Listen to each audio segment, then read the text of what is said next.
What's up, everyone? Welcome back to another review, and this time we're taking a look at Nobody 2, the 2025 sequel to the 2001 movie. Bob Odenkirk once again returns as Hutch Mansell, the former government assassin who is now trying to enjoy a family vacation at this remote location by the name of Plummersville. However, not too long after the arrival of the Mansells, chaos ensues. So, yeah, that's really the story of Nobody 2.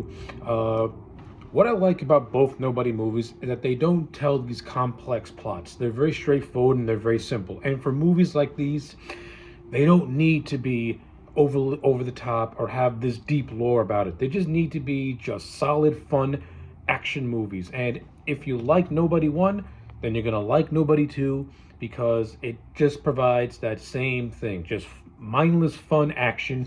But also, I think Nobody 2 tells a little bit of a better story, and a lot of the side characters that were introduced in the first movie have something to do in this one. And I overall think Nobody 2 has a much more stronger villain in Sharon Stone, who gleefully is enjoyably over the top as the villain of Landina. So I'm not going to give a thorough breakdown of Nobody 2. I'm just going to go over things that I like, some things that I would have done a little bit differently, and that's it. I'm not going to break this movie apart from beginning to end. Just going to go over some basic stuff. So yes, the cast in this movie is good. Once again, like I said, Bob Odenkirk returns as Hutch Mansell. He is just as good in this movie as he was in that last movie. It's always a joy to see someone like Bob Odenkirk get work in feature films because the man is such a talented actor. And the Nobody movies he really gets a chance to showcase not only his humor, but his action star prowess. Like, he's a very underappreciated action star, kind of similar to how Liam Neeson was in his later age when he was doing the Taken movies. But what I like about the Hutch character is that he just wants to be a family man, and he keeps getting roped into these crazy situations. And Bob Odenkirk plays it perfectly. He knows how to play this character with a grounded realism, and that's just high marks. I can't say anything bad about that. The supporting cast that surrounds him, you have Connie Nielsen, who plays his wife Becca. I like her in this movie. She's in the first one, but she doesn't really get a whole lot to do. But I like her more in this one, and you get more of an expansion of her and Hutch's marriage, where they're a couple that needs a change of pace. And by that happening is that Hutch needs to take some time off from his job doing these assignments and just enjoy the family life. And that's pretty much the crux of Hutch and Becca's story in this movie, is just trying to take a break and get away from it all. Unfortunately, once they get to Plummersville, it starts off good, and then on the first day, something happens and Hutch goes ballistic and the whole thing falls apart. Now, if this was any other movie, the character of Becca would be just this annoying bitch who was constantly bawling out Hutch for every little thing, but that's not the case in Nobody 2. Like, is she mad that the vacation got ruined? Yes, she is, but she doesn't take it out on her husband. And one of the scenes that perfectly illustrates this is towards the end, where they're getting ready for the big final fight. Hutch and Becca have this little moment where Hutch is basically telling his wife to stay away from him, but then Becca stands her ground and says, "No, you're a you're a father and you're my guy." That right there to me just encapsulates that no matter what these two characters will go through, they're always going to have that connection with one another. And the fact that Becca gets to have a little bit of moment in the third act is also pretty cool too. So yeah, I thought Connie Nielsen, I mean, again, the performance didn't blow nothing away, and the writing is nothing to put on awards. But in the climate that we live in which female characters can be written so, this is one of those moments where they're written to me very, very well, where they're not over the bearing bitches, but they're more grounded and real, and they don't downplay their male counterparts. Like, it's like equal footing, and you can appreciate stuff like that. So, no complaints. The two actors who play their kids, I thought they were fine in their roles as well. I like the whole idea of Hutch's son Brady slowly starting to act like his dad by getting into fights and standing up for himself. And I like how Hutch is trying to lead his son into not going down the same path that he's going down, and Brady kind of being a little standoffish about it. But I think you kind of get the idea that Brady is not going to go down the path of his dad. Though I do like that little. Though I do like that direction that they went in with the two characters. I thought that was actually a good choice. And stuff with the daughter. Well, let's just say let's just say this. The stuff with the daughter pretty much gets the ball rolling. So after our characters make their way to Plummersville, Grady starts flirting with this girl that was there. He gets into a confrontation with this kid named Max. This causes Brady to nearly break the kid's arm in a fight because he was standing up for his sister after his sister was being belittled.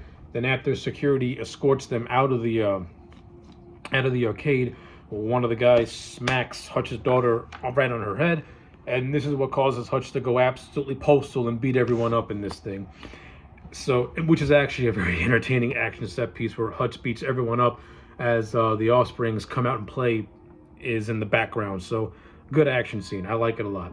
But it ultimately leads to the introduction of the secondary antagonist played by Colin Hanks, who is a corrupted town sheriff. And not gonna lie, I enjoyed Colin Hanks in this movie. I thought he did a good job. Again, he didn't give a groundbreaking performance, but you can tell that he was relishing in playing a villain. We're also introduced to this character by the name of Wyatt Martin, who basically acts as the owner of this town, and he's played by the very underrated actor John Ortiz. And I like how the movie kind of subverted my expectations a little bit with Wyatt Martin. Like, it sets him up that he could be a potential big bad of this entire movie. But as the movie goes on, you learn more about Wyatt. We learn that Max is his son. They don't have the world's best relationship, but you can tell that Wyatt wants to be a part of his son's life. However, because Wyatt's dad had dealings with Landina in the past, and actually was Landina who killed Wyatt's father, he in turn inherited all the debt that has been owed to Landina. So you pretty much find out that Wyatt he's not a bad person. He's just in a bad spot. So that pretty much explains why he has such an attitude towards Hutch, and why he's not too kind to certain people. But when you get to know more about his character and what he is, you find out, okay, he's not really a bad guy. He's just a rock in a hard spot. And I like it. And I like how in the third act, he and Hutch form an alliance and a little bit of a bond. It's like, you can almost say it's the budding of a friendship between the two in a small little way, mainly because they draw comparisons to wanting to protect their family. So you can appreciate stuff like that. And I like how Wyatt gets a little bit of a and I like how Wyatt has a little bit something to do in the third act as well, helping Hutch take down Landina and her men. And of course you have Christopher Lloyd and RZA, who return as Hutch's dad and brother Harry respectively, and they're just as fun in that first movie as they are in this movie. Always fun to see Christopher Lloyd play the grandpa in these movies. He's a lot of fun to watch. I like the stoic kind of attitude that RZA brings to the character of Harry, and I do like the brotherly bond between Harry and Hutch. And I hope a third movie we can expand more on Hutch and Harry more as a brotherly duo and have them go on adventures together, because I think there's some untapped comedic mileage between Bob Odenkirk and RZA, because they do got really good chemistry as the two characters. But I do like how how Harry plays a role in the third act, especially when he gets to have a little bit of a sword fight with one of the henchmen. That was pretty cool. And to finally top it all off, as I said, you got Sharon Stone, who chews the scenery completely as the character of Nina, and you can tell this woman's having a good time playing like this over-the-top villain. And yes, when she finally gets killed by Hutch's wife, you kind of clap in your seat because you've been waiting for someone to shut this woman up, and when it finally happens, you're satisfied with it. So yeah, Sharon Stone to me, and all of that. I just think the character of Landina is just a very enjoyable villain. Like, I think Sharon Stone gives her a lot of personality, gives her a lot of charisma.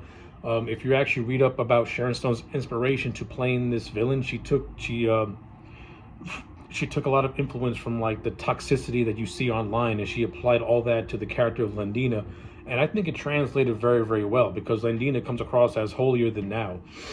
So seeing her get her comeuppance and seeing Hutch dismantle her operation was actually a lot of fun to see. And also, on a side note, Colin Solomon returns in this movie as the barber, as he was set up in that first movie. And I like Colin Solomon. I like him in these Nobody movies. I like the relationship that he and Hutch have with one another. You can kind of correlate it to the relationship that John Wick has with Winston in the John Wick movies, because it's very similar in a lot of ways. And I like how Colin Solomon is used to give Hutch his exposition on certain things, but it doesn't come across as an exposition dump. I think the director, whose name is Timo Tajanato or Chenjanto, whatever his name is. I'm sorry, I can't pronounce it. I think he did a good job at directing a lot of the dialogue scenes in this movies, and I also think that he directed the action scenes with a lot of with some cool precision and got very creative with it, especially in certain scenes as well. But yeah, that's pretty much Nobody 2 in a nutshell. Like I said, this movie does not break new ground, but it is what it is, which is a solid action movie that doesn't shy away from having fun and having these over the top, just goofy villains and having these over the top action sequences that are such a joy to watch. But at the same time, at its heart, it tells a good family story, and that's what I think is the biggest plus I can give Nobody 2, is that at its core, it's a family story, because when you get to the third act, everybody in the Mental family plays a role. And I like how the writers, Derek Kolstad and Aaron Rabin, were able to integrate it in a very organic way without it feeling disconnected. Like, it felt natural that the Mental family would come together to take down the threat of Leandra, along with Wyatt playing a helping hand as well. So yeah, I don't really have much to say about Nobody 2. Oh, before I go, the second best action scene in this movie is when Hutch is being attacked on this tourist boat. It's absolutely hilarious, and you get a lot of good quips in that scene, and it's just very creative in how he beats all these guys up. And he also has my new favorite line, which is, tell your boss that I'm on fucking vacation." I love this movie, so funny. So yeah, those are my thoughts on Nobody 2. Solid 8 out of 10. You would like this on the same level as that first movie. It's just pure dumb fun, but also has a lot of heart, and you can tell that the people making this truly believed in what they were doing. Like, they wanted to make a fun action movie, and I think they succeeded. So yeah, those are my thoughts. Let me know yours in the comment sections down below. Like the video and subscribe, and I'll check you back next time for more.